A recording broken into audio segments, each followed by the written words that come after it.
Hey, welcome to my channel. Here I'll be doing an unboxing and a review of a Hobbywing 200 amp speed control. It's good for 1/5 scale RC cars. I'll be putting it in a 1/8 scale though.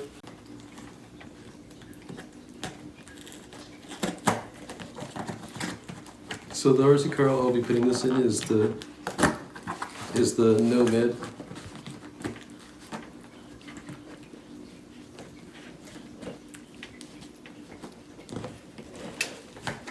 Box is a little hard to open for some reason.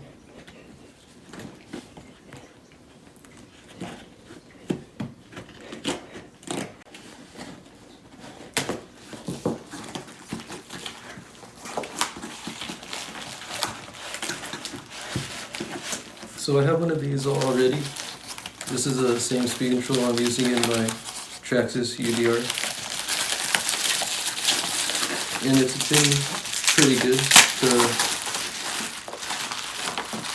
Haven't had much problems with it.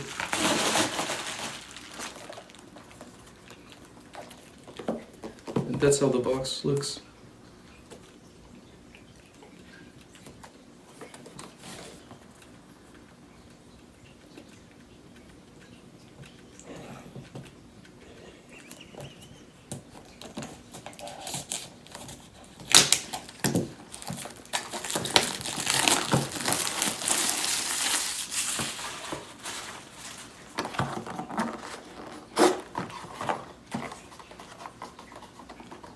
So there it is. Much bigger than the 150 amp and the 80 amp Hobbywing speed control. This speed control is waterproof also, so that's good.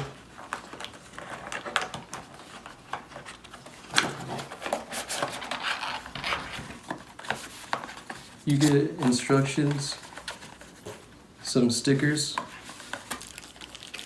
You get some shrink tube and then the double-sided tape.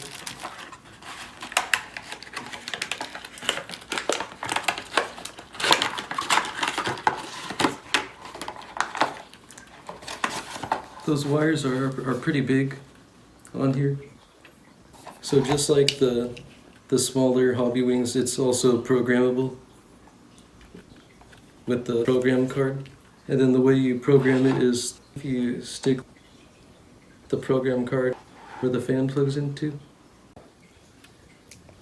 It also comes with some extra 8-gauge wire. Here's another red one. This is so you could run 2 batteries. And then it comes with 3 extra wires for the motor. These ones can plug right into the speed control. And then the other end you need to solder on your own bullet connectors. Here's the size comparison to a 150 amp.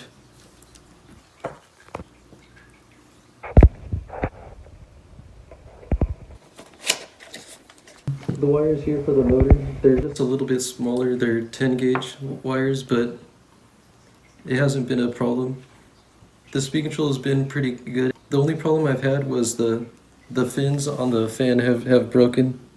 So I assume that's from rocks or something getting inside there and maybe breaking the fan. But I'm not sure. So I had to unscrew the top and then take out the broken pieces, and the fan still worked. It's spun fine and everything, but I still have the fan with the broken fins. I think you are able to buy a replacement fan though, and if you do need to get a new fan. And then this is waterproof and dust proof, just like a lot of the newer Hobbywing speed controls. And you can program. There's the running mode, which is where it goes forward and brake or forward and reverse. And then there's the LiPo cells where you can put on auto or choose which LiPo cell You can go up to 8. And then there's the thermal protection. You have if you wanted to shut off at a certain temperature, there was 2 different ones. And then there's the motor rotation. If you wanted to go clockwise or counterclockwise, the BEC voltage, the max brake, max reverse, the start mode, and the drag brake. So the max brake, that's where obviously if you want how hard to brake, and then max reverse, how fast you want it to go in reverse. The start mode, that's pretty much the acceleration, how quick you want it to accelerate. And then the drag brake, I have that off. And then that's where if you let off the gas, the brake automatically comes on a little bit. So you can change all those programmable features. The instructions goes through on how to do that, but you can also do that with the program card, where it's much easier if you use that. And then this is what the program card looks like. You have to buy that separately though. But that's what the box to that looks like. And of course that comes with instructions as well. And then depending on which speed control you have, the throttle cable will plug into the program card, or you'll have this wire that comes with the program card, and then that would plug into where the fan plugs in too. So far, I think the speed control is worth buying if you do want a speed control that could go up to an 8-cell LiPo battery. Like I was saying, the only problem I really had was the fins on the fan breaking. And for the price, I would say it's a good deal, because these bigger speed controls, they usually go for a lot more than the smaller speed controls.